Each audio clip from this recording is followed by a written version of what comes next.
Il n'est pas question ici de prendre parti pour un camp ou un autre. Ce dont il est question, c'est de notre économie et de notre avenir. Les faits sont là. La pollution de l'air a un coût. Si on ne parvient pas à la maîtriser, la pollution provoquera des dommages sans précédent à l'échelle planétaire.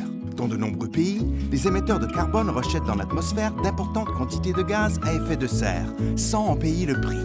Et c'est nous qui en faisons tous les frais. Conséquences graves sur la santé, pénurie alimentaire et manque d'eau, dégâts causés par les intempéries, incertitudes sur les marchés. Cette situation n'est pas viable, mais elle est aussi source d'opportunités. Car donner un prix à la pollution, c'est récompenser l'efficacité et l'innovation. Taxer le carbone, instaurer des quotas d'émissions de CO2 échangeables ou réguler les prix du carbone. Toutes ces mesures sont bénéfiques aux économies et aux populations. En maximisant nos rendements énergétiques, nous économiserons de l'argent.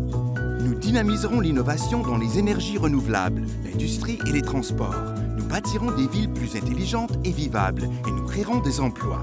Des entreprises, des municipalités, des subdivisions territoriales, des pays tout entiers sont déjà passés à l'action. En Colombie-Britannique, l'instauration d'une taxe carbone s'est accompagnée d'une réduction des émissions et d'une baisse de la fiscalité pour les ménages et les entreprises. Le Maroc, après avoir baissé les subventions à l'énergie et s'être fixé des objectifs ambitieux sur la part des énergies renouvelables, a vu ses investissements dans ce secteur multipliés par 6. Et le pays est aujourd'hui un grand pôle d'innovation pour l'énergie solaire. La vente de permis d'émission devrait rapporter à la Californie des milliards de dollars qui pourront être investis dans des énergies propres et un développement sobre en carbone. À l'autre bout du monde, la Chine expérimente localement 7 systèmes d'échange de droits d'émission avec l'intention de les déployer au niveau national. Depuis 2005, plusieurs marchés du carbone ont été mis en place à travers le monde.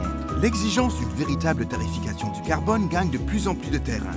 Les entreprises et les pouvoirs publics doivent montrer le chemin ensemble, car il en va de notre santé, de notre économie et de notre avenir.